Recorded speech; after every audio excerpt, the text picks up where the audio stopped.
The government can stop it if it got its priorities right.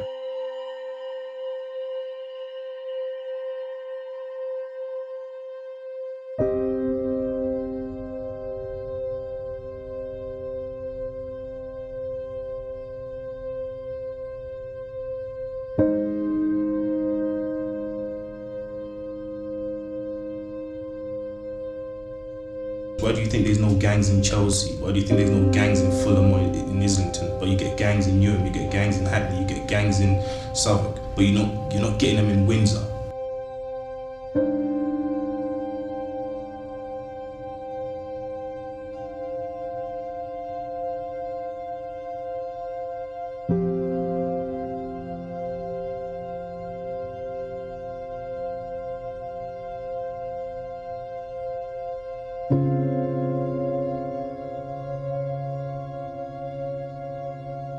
The government knows it's how a certain society is built. You have gangs popping up in Kensington and in Earl's Court, all these rich places, but you don't get them there. Why? Because that society ain't built for that kind of lifestyle, because that kind of lifestyle doesn't have a breeding ground.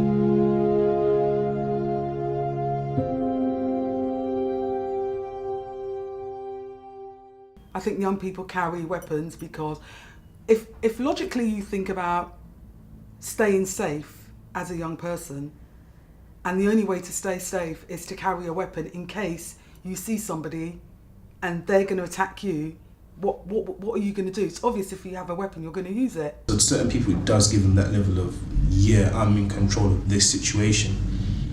But to other people, it doesn't. They're even more scared when they have a weapon on them. Do you understand? So it's the person. But young people seem to feel that's what they have to do nowadays. They don't want to carry weapons. I'm sure every child that leaves home doesn't want to carry a weapon. You carry it about for a reason, because you're going to use it. And it's getting through to people. Some people carry a knife as for protection. You can go out there and you can pull it out, you can pull out a gun, and you can go to the other side, pull out a gun and rob people from the other side. Do you understand? With that gun. I mean, I don't care who you are, you can be Barack Obama. If I put a gun to your face, you're going to give me everything that's in your pockets. Just a lovely boy, just enjoyed his friends, his music, his girls.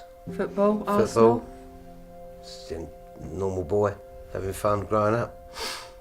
Very caring, wasn't he? Caring, loving sort of lad, really. For his age, loved children, which a lot of youngsters don't always gel with little uns, but he was always good with mine, wasn't he? He was 17. He was a lover of life. He was very bubbly, full of life. Just a beautiful boy. He loved life. And I think the hugest thing for me about Andre was he could make everybody laugh. He could light up a room just by his character.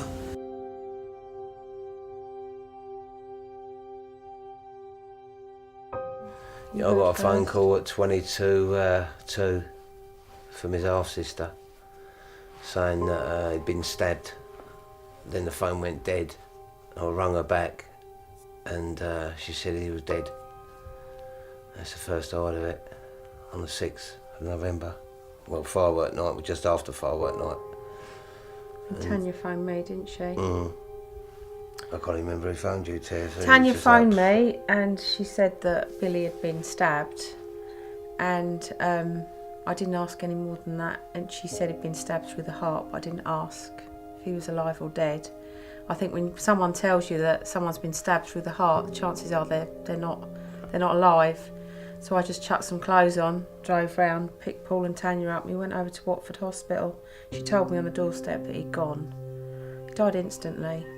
Hit the town very hard, very, very hard, because it's not often something like that happens in Hemel. Especially to an innocent boy. Especially to him, an innocent party. You know, he wasn't a thug at all, was he? He was just minding his own business. Wrong place, wrong time, as the police said. Wrong place, wrong time. I mean, it's hard. I mean, because my cousin wasn't involved in gangs and he was killed. He was stabbed in Walthamstow. But it's a thing where his situation is different. He wasn't caught slipping, he was set up. But it's a thing where an innocent person. How do you feel to those responsible for such a... Hate. Just hate, nothing else. I'm not one of these people that, you know, he's going to give them any kind of sympathy whatsoever, because the boy that did it was a scumbag. He'd just come out of prison for stabbing a schoolboy. What he was doing on the streets is beyond us, untagged, early hours of the morning. Shouldn't have been allowed out. No. By law, he shouldn't have been allowed out. And the guy who organised for them to be down there, he should be in prison, and he's not. It's his fault, really, isn't it? I mean, what about your feelings? The same? Oh, pure. You despise them, but because the offender was 17, he got obviously a lighter sentence. I'd like to have seen him get the 25, but of course he didn't. So when he comes out of prison in his 30s, he's still going to have a life, which is more than what Billy's got now. So yeah, really angry. Angry at the government as well for letting him walk the streets. If you don't forgive, I don't want to be somebody who walks around with a ton of bricks on my shoulders because I can't do anything about the perpetrator that's killed my son. I would much rather know that I'm fit and I'm healthy, I've got my mental state, that I can do something to impact some change on young people. I've got a little boy, but to tell you that people know how my son looks like, it's a myth. No one knows who my son is other than people I can truly trust. Do you understand what I'm trying to say? You ain't gonna catch my son on Facebook, on Instagram, on Twitter, on none of that. Do you understand? There's people out there who post their kids all over social. You'll never catch me. I'll tell you now, I've never taken my son, he's turning 4, I've never taken him to the park. Never gone out shopping with my son. I've never walked to the corner shop with my son. I can't do that. For me, it made me feel very disheartened with how we're treated as families. Because I didn't know who stopped me from going in there, but I now understand it was gun police. No initial police support for quite a few hours. Paul and Anne were desperate to see their son, and they weren't allowed, and they moved him to Lister Hospital, and you didn't get to see him. 18 hours. 18 hours, the whole thing. It's a horrendous Couldn't day. see him, not even behind a curtain. Because obviously it's a homicide forensics and all that. But not even to be able to look at him behind a screen. Do you know what I mean? And I think they're very insensitive to us as families in how we're treated. Because even when we got to the hospital, I wasn't allowed to see my son.